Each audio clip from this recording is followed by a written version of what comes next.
What's the millennial question? Apparently, millennials, as a generation, which is a group of people who were born approximately 1984 and after, are tough to manage. And they're accused of being entitled and narcissistic and self-interested, unfocused, lazy. But entitled is the big one. And because they confound leadership so much, what's happening is leaders are asking the millennials, what do you want? And millennials are saying, we want to work in a place with purpose, love that. We want to make an impact, you know, whatever that means. We want free food and beanbags.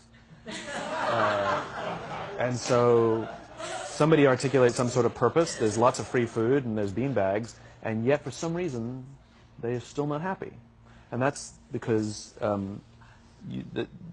they're missing, there's a missing piece. What I've learned is that I can break it down into four pieces, right? There are four things, four characteristics. One is parenting, the other one is technology, the third is impatience, and the fourth is environment. The generation that we call the millennials, too many of them grew up subject to, not my words, failed parenting strategies, you know? Where, for example, they were told that they were special all the time. They were told that they could have anything they want in life, just because they want it, right? They were told, some of them got into honors classes, not because they deserved it, but because their parents complained. And some of them got A's, not because they earned them, but because the teachers didn't want to deal with the parents. Some kids got participation medals. You got a medal for coming in last, right? Which the science we know is pretty clear, which is it devalues the medal and the reward for those who actually work hard, and it actually makes the person who comes in last feel embarrassed because they know they didn't deserve it, so it actually makes them feel worse, right? So you take this group of people, and they graduate school, and they get a job, and they're thrust into the real world, and in an instant, they find out they're not special, their moms can't get them a promotion, that you get nothing for coming in last, and by the way, you can't just have it because you want it, right? And in an instant, their entire self-image is shattered.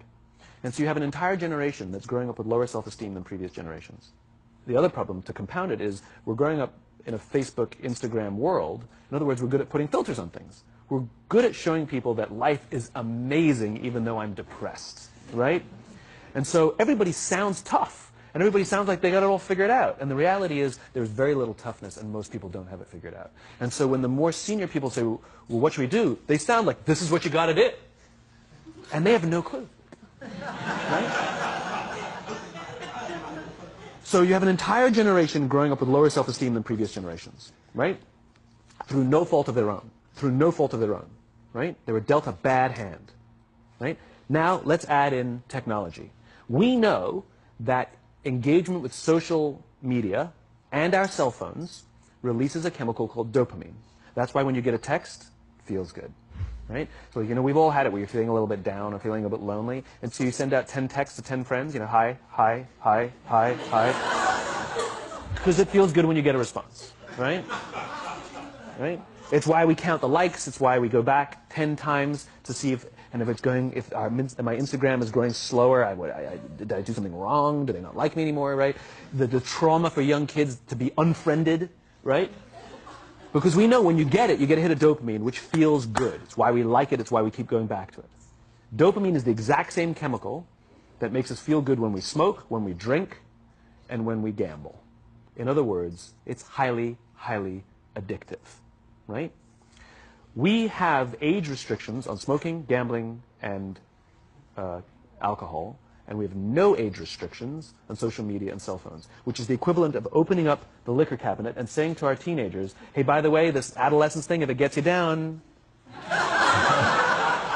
But that's basically what's happening. That's basically what's happening, right? That's basically what happened. You have an entire generation that has access to an addictive, numbing chemical called dopamine through social media and cell phones as they're going through the high stress of adolescence. Why is this important? Almost every alcoholic discovered alcohol when they were teenagers. When we're very, very young, the only approval we need is the approval of our parents. And as we go through adolescence, we make this transition where we now need the approval of our peers. Very frustrating for our parents, very important for us. It allows us to acculturate outside of our immediate families into the broader tribe. right? It's a highly, highly stressful and anxious period of our lives, and we're supposed to learn to rely on our friends. Some people, quite by accident, discover alcohol and numbing effects of dopamine to help them cope with the stresses and anxieties of adolescence.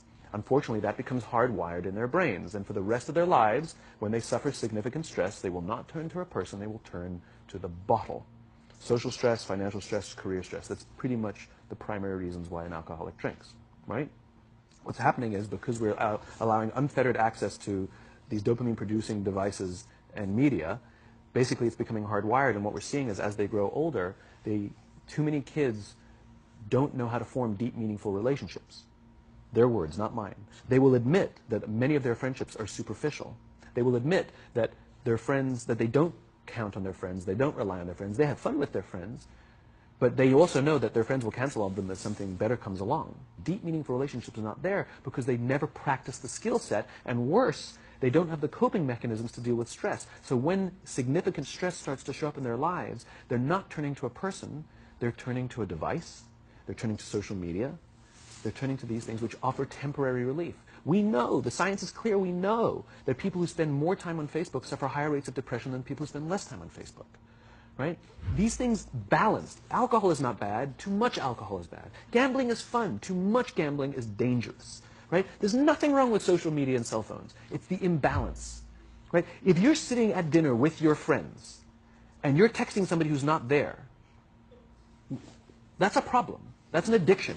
If you're sitting in a meeting with people you're supposed to be listening to and speaking, and you put your phone on the table, face up or face down, I don't care, that sends a subconscious message to the room that you're just not that important to me right now, right? That's what happens. And the fact that you cannot put it away is because you are addicted, right? If you wake up and you check your phone before you say good morning to your girlfriend, boyfriend, or spouse, you have an addiction. And like all addiction, in time, it'll destroy relationships, it'll cost time, and it'll cost money, and it'll make your life worse, right? So you have a generation growing up with lower self-esteem that doesn't have the coping mechanisms to deal with stress. Right? Now you add in the sense of impatience. Right? They've grown up in a world of instant gratification. You want to buy something, you go on Amazon, it arrives the next day. You want to watch a movie? Log on and watch a movie. You don't check movie times. You want to watch a TV show? Binge. You don't even have to wait week to week to week. Right? I know people who skip seasons just so they can binge at the end of the season. Right? Instant gratification. You want to go on a date? You don't even have to learn how to be like, hey.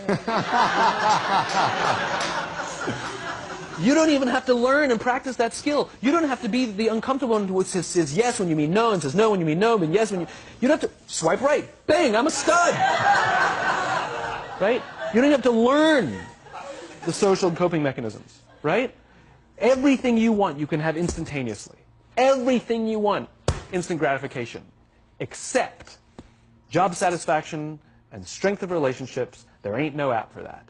They are slow, meandering, uncomfortable, messy processes. And so I keep meeting these wonderful, fantastic, idealistic, hardworking, smart kids. They've just graduated school. They're in their entry-level job. And I sit down with them and I go, how's it going? They go, I think I'm going to quit. I'm like, why? They're like, I'm not making an impact. I'm like, you've been here 8 months. You know? It's as if they're standing at the foot of a mountain. And they have this abstract concept called impact that they want to have in the world, which is the summit. What they don't see is the mountain. I don't care if you go up the mountain quickly or slowly, but there's still a mountain. And so what this young generation needs to learn is patience. That some things that really, really matter, like love, or job fulfillment, joy, love of life, self-confidence, a skill set, any of these things, all of these things take time. Sometimes you can expedite pieces of it, but the overall journey is arduous and long and difficult. And if you don't ask for help and learn that skill set, you will fall off the mountain, or you will, the worst case scenario, and we're already seeing it, the worst case scenario is we're seeing an increase in suicide rates, we're seeing an increase in this generation, we're seeing an increase in accidental deaths due to drug overdoses, we're seeing more and more kids drop out of school or take leaves of absence due to depression. Unheard of. These are all, this is really bad. The best case scenario, those are all bad cases, right? The best case scenario is you'll have an entire population growing up and going through life and just never really finding joy. They'll never really find deep fulfillment in work or in life. They'll just waft through life, and it'll be just, it's fine. How's your job? It's fine. It's the same as yesterday. How's your relationship? It's fine. Like that's the best case scenario. Which leads me to the fourth point, which is environment. Which is we're taking this amazing group of young, fantastic kids who were just dealt a bad hand. It's no fault of their own. And we put them in corporate environments that care more about the numbers than they do about the kids. They care more about the short-term gains than the long-term life of this young human being.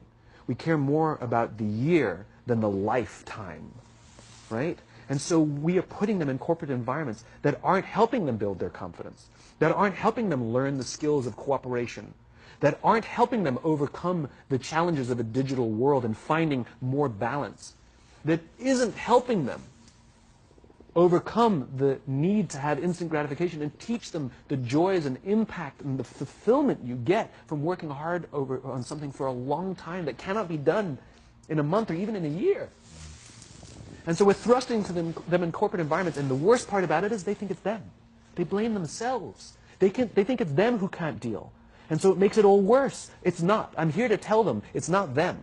It's the corporations. It's the corporate environments. It's the total lack of good leadership in our world today that is making them feel the way they do.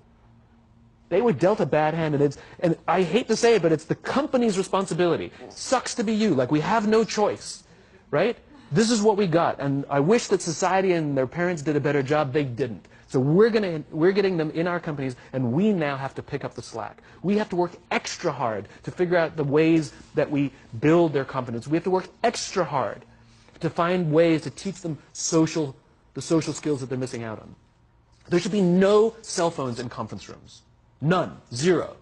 And I don't mean the kind of like sitting outside waiting to text. I mean like when you're sitting and waiting for a meeting to start, this is what we all do. We all sit here and wait for the meeting to start. Meeting starting? Okay. And we start the meeting. No, that's not how relationships are formed. Remember we talked about it's the little things? Relationships are formed this way. We're waiting for a meeting to start and we go, how's your dad? I heard he was in the hospital. Oh, he's really good. Thanks for asking. He's actually at home now.